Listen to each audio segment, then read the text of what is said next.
Welcome to Will Read. My name is Will. Today I'm reading The Rag and Bone Shop of the Heart, Poems for Men, by Robert Bly, James Hillman, and Michael Meade.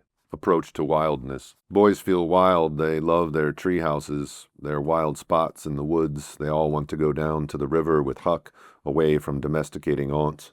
Boys love to see some wildness in their fathers, to see their fathers dancing or carrying on. Some boys are so afraid that they will become domestic that they become savage, not wild. The marks of wildness are love of nature, especially its silence, a voice box free to say spontaneous things, an exuberance, a love of the edge, the willingness to admit the three strange angels that Lawrence speaks of.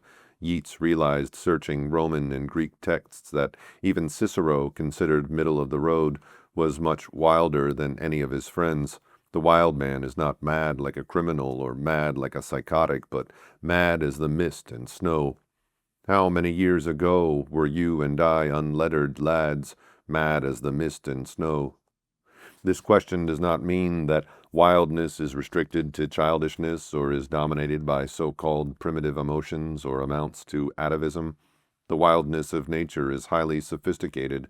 Jung remarked, "It is difficult to say to anybody you should become acquainted with your animal, because people think it is a sort of lunatic asylum. They think the animal is jumping over walls and raising hell all over town.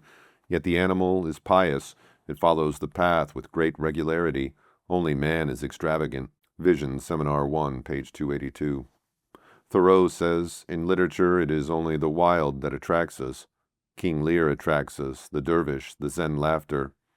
The civilized eye of man has become dulled, unable to take in the natural wildness of the planet."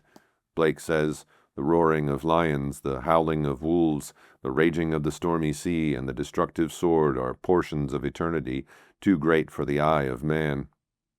Each of us wants to get in touch not so much with the harsh rebel, the self-destroying outsider, as with the beauty of what the Sufis call Joseph, the round-faced troublemaker. Pharaoh and the whole Egyptian world collapsed for such a Joseph. I'd gladly spend years getting word of him, even third or fourth hand. One of the great preservers of wildness is the Sufi poet Rumi, who founded the whirling dervishes. When he says wine, he doesn't mean physical wine, but the feeling of ecstasy that unites people after midnight and encourages them to be thrown into the fire. Two strong impulses, one to drink long and deep, the other not to sober up too soon. One can keep one's job and still be wild. One can remain married and still be wild. One can live in cities and remain wild. What is needed is a soul discipline that Gary Snyder calls practice of the wild. Wendell Berry understands it well. Garcia Lorca practices it by the way he leaps from one image to the next, sure-footed as a cat. "What is the knocking?" Lawrence says. "What is the knocking at the door in the night? It is somebody wants to do us harm. No, it is the three strange angels. Admit them, admit them." The practice is a secret that not all understand, but many blues musicians and jazz soloists and lovers understand it. Whoever's not killed for love is dead meat. R.B.